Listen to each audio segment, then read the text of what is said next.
Welcome to this Friday edition of FreightWaves Now. I'm Emily Zink. We're going to be talking air cargo with Jesse Cohen, something we haven't done in a while, but it's Friday, so that means it's Futures Friday with Zach Strickland.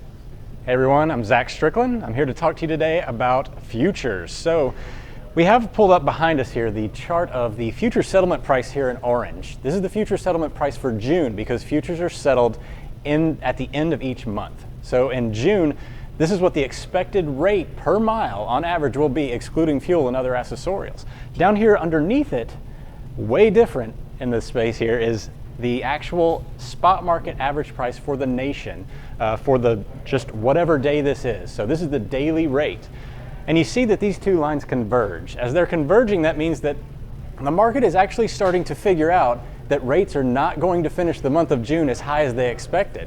What you're seeing here is entering the month of June is that it was actually at about a 10 to 11% higher expectation in rate per mile on average across the nation versus what actually happened. So entering the month, carriers could have potentially shorted or sold at $1.66 per mile, which is the entry point, and then finished a lot higher, a lot better off. Now these shippers could have gone in on the other side too and also locked in a rate that they would have been comfortable with. These rates were significantly lower than they were last year. So the market tends to be extremely volatile in June, and this would have been a great way for people to manage expectations as well as manage outcomes. Hi, I'm Jesse Cohen for Air Cargo. Today I'm going to talk a little bit about truck waiting times at airports.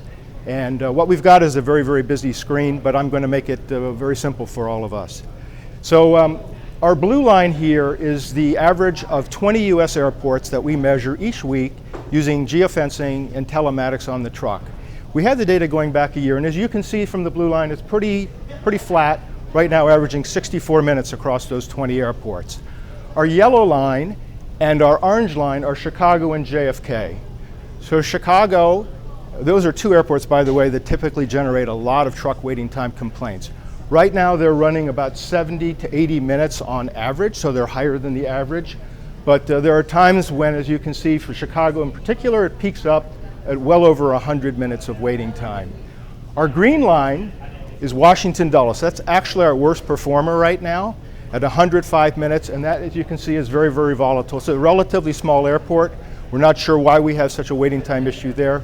And our violet line is Columbus's Rickenbacker Airport. That airport is largely focused around freighter handling and does a very, very nice job, currently averaging 20 minutes.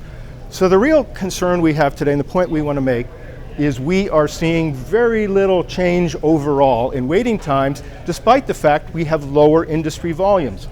Industry volumes typically peak in fourth quarter, back in November and December, and here we are essentially the same waiting times. So what's really going on? We suspect cargo handlers, having seen lower volumes, and having essentially very, very tight margins as airlines have bid out handling services, have been cutting manpower or simply not backfilling to maintain their margins even with lower volumes coming through their facilities.